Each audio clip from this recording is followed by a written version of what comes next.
ભાવનગર શહેરમાં બુરખો પહેરેલ એક યુવક ફરે છે તેવી બાતમી મળી એસઓજીને. તુરંત જ બાતમીવાળી જગ્યાએ યુવકને ઝડપી લીધો હતો. જ્યારે બુરખો પહેરેલા વ્યક્તિ હિમાલય મોલ પાસે રિક્ષામાં બેસેલો હતો, જેને રિક્ષામાંથી ઉતારી બુરખો કાઢવામાં આવ્યો હતો. જોકે તપાસ બાદ માનસિક બીમારી હોવાનું માલુમ પડતા પરિવારને બોલાવી સોંપી દેવામાં આવ્યો હતો.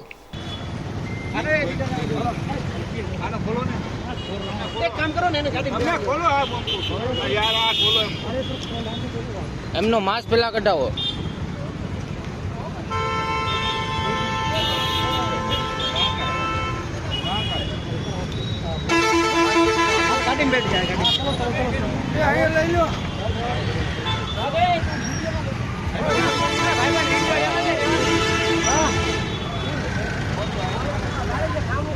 છે હિન્દુ પણ મોમેડિયન ના વેશમાં આવે છે આ લોકો. એટલે કઈ કરવાના ઈરાદે આવે છે? ના, હિમાલય મોલમાં હા વોશરૂમમાં એ લોકો ગયા હતા. હિમાલય મોલમાં વોશરૂમમાં જીન્સ શર્ટમાં હતો પેલા, અને પછી ભાઈ આપણે બુરખો પહેરીને આવ્યા.